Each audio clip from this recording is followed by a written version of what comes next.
nagsasagap kapag na. Tapos sumasakit din. Sumasakit din yung ulo mo. Kailan po nagsimula yan? July pa po. July, August, September, October, November. 5 months. Ngayon, Tapos nung ano? October lang po siya, yung Lintik malalang masakit po. Tsaka yung Oo. malakas yung tumig. so ano yung sa tingin mo naka ano sa'yo? Nakadali ng ganyan? Kumain ka, Ano? nasampal ka ba? Ano? Hindi, sa pagtulog, pag-higa. Hikab? Higa lang po, Higa, higa. gano'n ka? Ayun, nakatagilid. Masakit pag ginanganan mo. Sige. Yan. Bukod sa pag ginanganga, masakit. Tapos, nakagano, no? Ibig sabihin na dislocate talaga yung jaw niya. Malamang siguro, nakatagilid siya, humikab siya, lumaglag yung condyle niya rin sa kabila. Yun na, pag ano niya, lintik ng sakit. Kasi, Okay. meron tayong tinatawag na pterygoid muscle dito. Yun yung may irita sa panga. Okay, sige nga. Sarap. Okay. Pansin mo ito, may laro. Ito, wala oh. Nakabaon. Sige nga. Sarap. Ay, hindi po kaya dito po fracture. Okay, sige. Opo, hindi po kaya Nga. sa ito. Dahan-dahan, sarap. Sarap. Tumunog. Sarap tumunog, di ba? Okay. Hindi Diyan po ka lang kaya muna. fracture. Opo, lalo po lumabas po fracture. Pasen mo yung ano, tignan mo kung saan yung fracture. Daliri eh. Kailan ang fracture? 3 weeks na ano. 3 weeks na po, di ba? 3 weeks na. Sige nga, malaki. Sarap. Okay nga, malaki. Dandan sarap. Opo. Higa kang patagilid para perfect na perfect. I-send nyo na lang po muna ma'am Yeah. yung ano, x-ray nyo sa messenger po namin Sige. sa page. Puso ka dito, Ben. Yan, pangayan. Yan. Para po mapakita natin kay Master. Okay, latag mo lang yan. Komportable ka na. Yan. Yun, Hindi po relax kasi na nga. pwede ma'am yung Ang bukas malaki. po, bakit marami po Dahan-dahan, tayong sarap. naka-schedule. Okay. Thank you. Dito ka, balik ka ulit dito. Oo.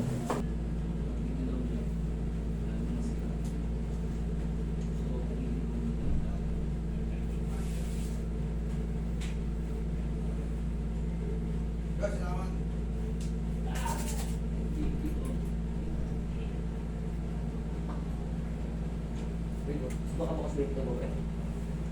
Uy, nakabukas.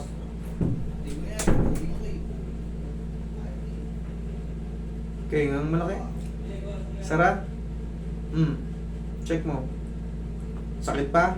Natunog pa rin. Malakas. Okay. Wait. Ganito ang explanation yan. Okay lang siya may popping clicking kasi meron tayong tinatawag dyan na elastic cartilage. I-reviewin nyo yung ano, ikaw katulad niya, reviewin mo yung tinatawag na TMJD anatomy. Mapapalitan din yan yung mga nagpa-popping clicking. Ang mahalaga dyan, pag gumanon ka, wala nang masakit. Pero pagka, katulad kanina, pag ginanon mo, tapos, hindi po pwede. Kailangan, kahit papano, gumanon ka man, kasi sa akin may ganyan eh, oh. May, pero walang ano, Hindi walang na po pain. siya maglalak. Ganito, paano hindi na siya maglalak? Kasi ako natatakot lang ako minsan pag malamig, okay yung puwet na puwet ako, paano siya hindi maglalak? Ganito, humigab ka ng paganto. Kahit todo mo, sige. Sige, kahit itodo mo. Sarap. O, di ba?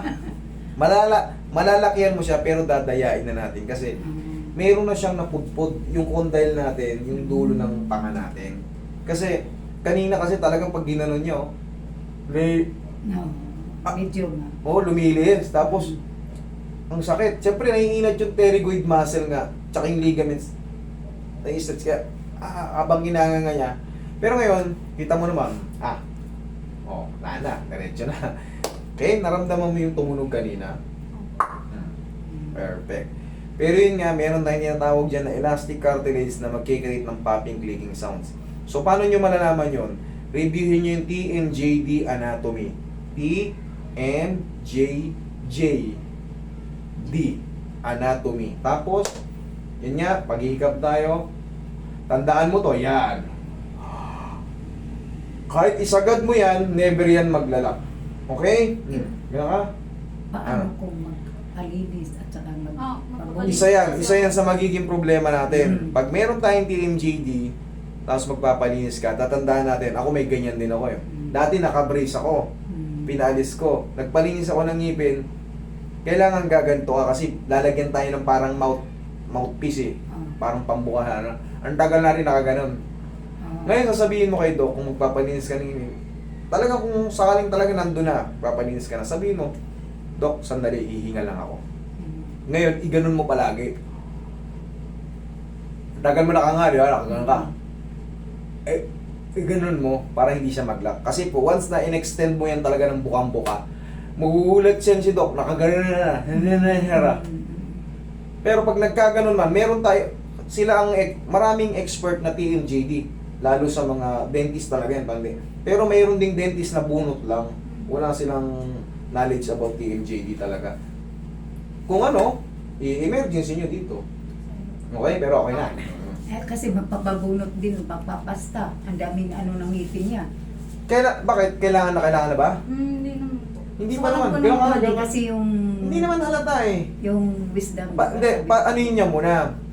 Palipasin po. Yes, yakapin mo munang naayos yung panga niya. Kasi once na isinabay mo yan, kakaayos na ng TMJD mo, maaaring dumulasyon ulit. Kasi ang tagal, siyempre, alam ko na yan. Naggaling na ako dyan, nagpapayos din ako ng ngipin. Lalo pag mag-a-abroad ka, kailangan, matik na lang, palinis ka ng ngipin. Ano na ganun. Pero nga, pag may problem ka na, may disorder ka na sa jaw, malaking posibilidad na mag-lock. Pero yun nga, dito tumutunog, di ba? Dito nguyaan mo lang siya ng nguyaan kasi yung elastic cartilage na yan, napapalitan din yan. Okay? Hanggang sa chew ka na ng chew. Mga ilang months po ka, Dix? Kahit mga 2 months, 3 months. Basta normal lang yun, pag kumain ka ng matagal, siyempre, sa umpisa, Natunog ngalay. ka. Hindi, ngalay. Mumuya. Siyempre, para ka nag-gym sa umpisa, di ba? Hindi po siya nabuka yung maigit. Dati yun, ngayon, Oh. Kahit pagkakain, hindi na Okay, para normal na. Kaya na. Ngayon lang, basta tandaan natin ha, yung ika ba? Ikaw nga. Tapos, Yan. pag nagpalinis ka. Hindi, yun nga, dadayain nyo na. Kasi nandyan na eh. Oo nga. Ang gusto nyo, paoperahan nyo. Yung iba, alam nyo yung ginagawa dyan. Nakita ka na parang brace house, parang may elastic. Kasi for limiting yung ma-open wide, hanggang doon lang, balance lang kasi alam na nila may problem yung condyle, na-scratch na. Pero tayo wala tayong ganun eh. Literal lang na adjustment tayo, estimation. Okay? Pero tansya naman yan. Okay? Thank you. Thank you po.